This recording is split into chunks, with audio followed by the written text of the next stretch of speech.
Lionel Messi, Lautaro Martinez, Paulo দিবালাকে অনুপস্থিতিতে উরুগুয়েকে 1-0 গোলে হারিয়েছে বিশ্ব চ্যাম্পিয়ন আর্জেন্টিনা। দারুণ এক শটে ম্যাচের একমাত্র গোলটি করেছেন তরুণ ফরোয়ার্ড থিয়াগো আলমান্দা। আর্জেন্টিনার সংবাদ মাধ্যম ক্লারিন জানিয়েছেন, আলমাদার এই গোলের মাধ্যমে আর্জেন্টিনার জাতীয় দলের 2000তম গোলের মাইলফলক স্পর্শ করেছে। মেন্টিওভির সেন্টেরিও স্টেডিয়ামে লাতিন দুই পরাশক্তির ম্যাচ ছিল উত্তেজনাপূর্ণ। হাতাহাতি, লাল কার্ড সবই ছিল ম্যাচে, তবে ভালো ফুটবল খেলতে পারেনি কোনো দল।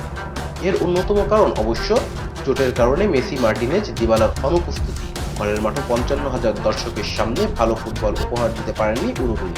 বলার মতো আক্রমণই তৈরি করতে পারেনি মার্সেলো বিয়েলসার দল, তবে বল দখল আর রক্ষণভাগে সাফল্য দেখিয়েছে তারা। ম্যাচের 68 মিনিটে আলমাদার চোখ ধাঁধানোই গোলটিই বলা যায় ম্যাচের একমাত্র আকর্ষণ। বক্সের বাঁ দিক থেকে উরুগুয়ের এক ডিফেন্ডারকে কাটিয়ে বল ঠেলে দেন হুলিয়ান আলভারেজ। বক্সের বাইরে থেকে নেওয়া কিকে বল বাতাসে ভাসতে ভাসতে খুঁজে নিল উরুগুয়ের জাল। অতিরিক্ত সময় 5 মিনিটের মাথায় ফাউল করে সরাসরি লাল কার্ড দেখেন সিমিওনের বদলি নামা নিকো গঞ্জালেস।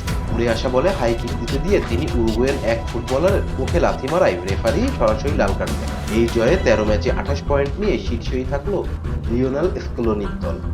সমান ম্যাচে 22 পয়েন্ট নিয়ে দ্বিতীয় ইকুয়েডর, 13 ম্যাচে 21 পয়েন্ট নিয়ে তৃতীয় ব্রাজিলের বিপক্ষে আগামী বুধবার বাংলাদেশ সময় সকালে মাঠে নামবে আর্জেন্টিনা। জিতলেই নিশ্চিত হবে 26 বিশ্বকাপের ticket. Rezwan Islam, sports. Please subscribe our channel to get more information about Cricket World.